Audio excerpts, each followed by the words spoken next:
Lexi na. Lexi na.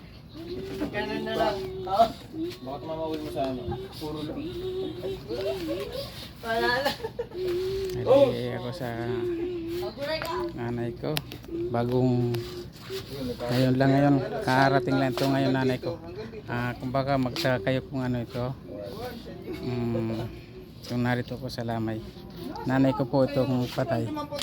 Bale, unang gabi lang ito ngayon. Alas 8 sila ito dumating. Karating lang to. Baka magtaka kayo kung asan ito, kung sino ito. Sabihin ko na lang sa inyo ng totoo. Nanay ko po itong binibidyo ko. So kararating lang nito alas 11. Kaya bagong lamay lang ito. Unang gabi itong lamay na ngayon. Kami pa lang dito kasi ngayon pa lang ito dumating na alas 11. Kami pa lang nito. Kaya kung sino baka magtanong po kayo, bali ito narito sa Manansala Street, Cruz Naligas, Siliman, Quezon City.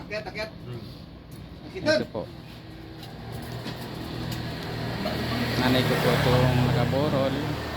At po kami ngayon nag-ano po kami, naglamay. Unang gabi pa lang ngayon ito.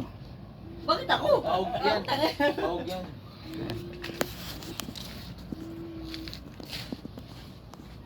Puti na aso ko. Si Banso?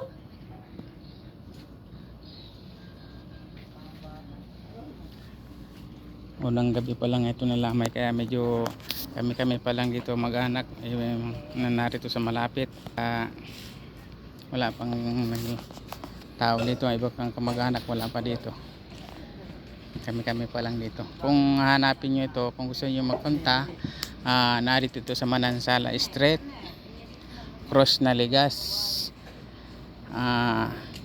Diliman, Quezon City. Narito kalapit ito sa katabi ito sa dating daan. Ayan. Ay, di makita. Narito sa katabing dating daan.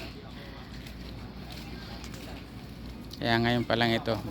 Pag ano yun lang po, pag subaybayan na lang po mga susunod pa na mga gabi. Yung aming dito nagaganap sa aming buhay na nabawi na kami ngayon na ina. Maraming salamat po muli sa iyo.